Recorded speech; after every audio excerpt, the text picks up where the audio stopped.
Halo semuanya, saya mahasiswa ITKes Bali. Hari ini kita akan belajar mengenai SLE. Nah, apa sih itu SLE?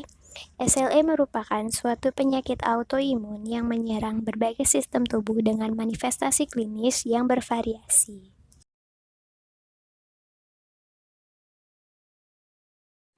Nah, pertama-tama, kenapa sih SLE itu bisa terjadi? Simak penjelasannya. Sel darah putih biasanya akan mengenali virus atau bakteri yang masuk dan membuat pertahanan. Ini disebut sebagai antibodi. Sementara pada penyakit ini, antibodi salah mengenali virus dan sel.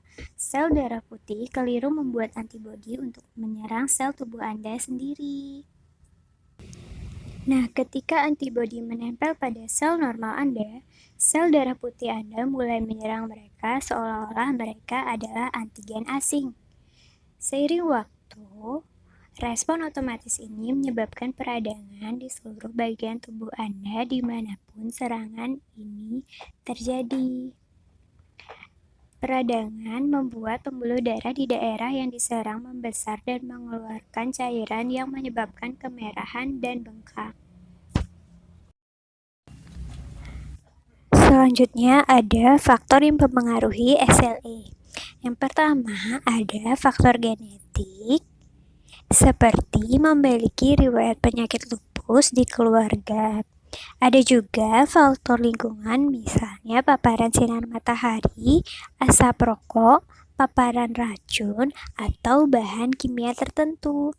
Ada juga faktor hormon, terutama peningkatan hormon estrogen, dan penyakit infeksi seperti infeksi virus Epstein-Barr atau sitomegalovirus. Ada juga faktor penggunaan obat-obatan seperti hidrolasin dan prokainamid. Baiklah, selanjutnya bagaimana sih tanda dan gejala lupus ini? Gejala yang pertama adalah demam lama tanpa penyebab yang jelas.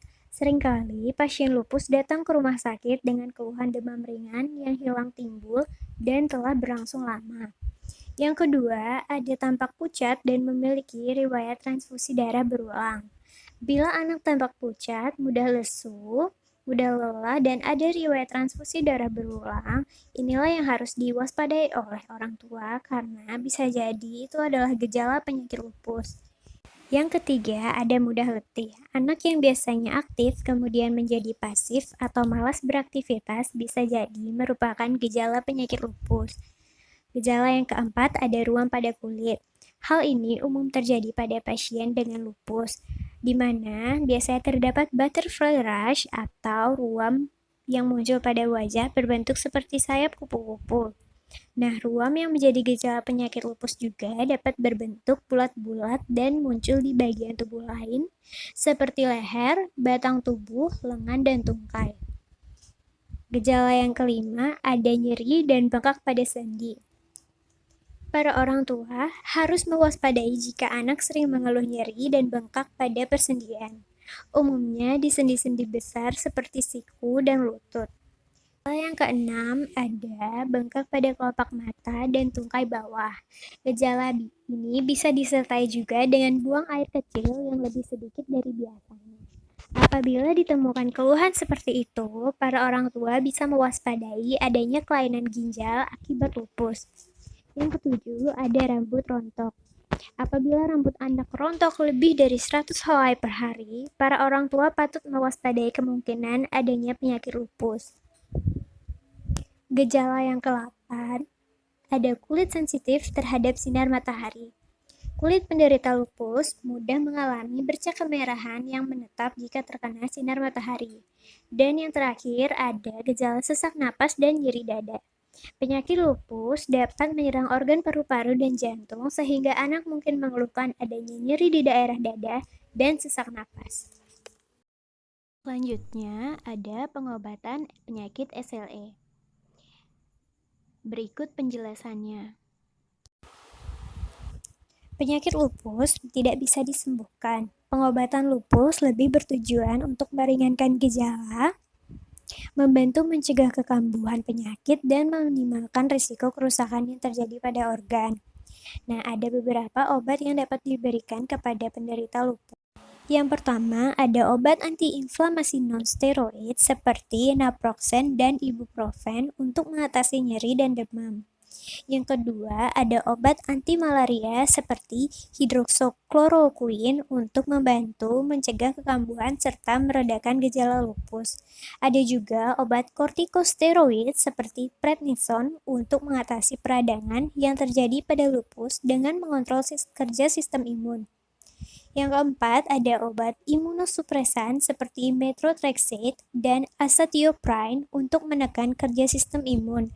Dan yang terakhir, ada obat agen biologis seperti belimumab dan rituximab untuk mengurangi jumlah protein tertentu yang memicu lupus.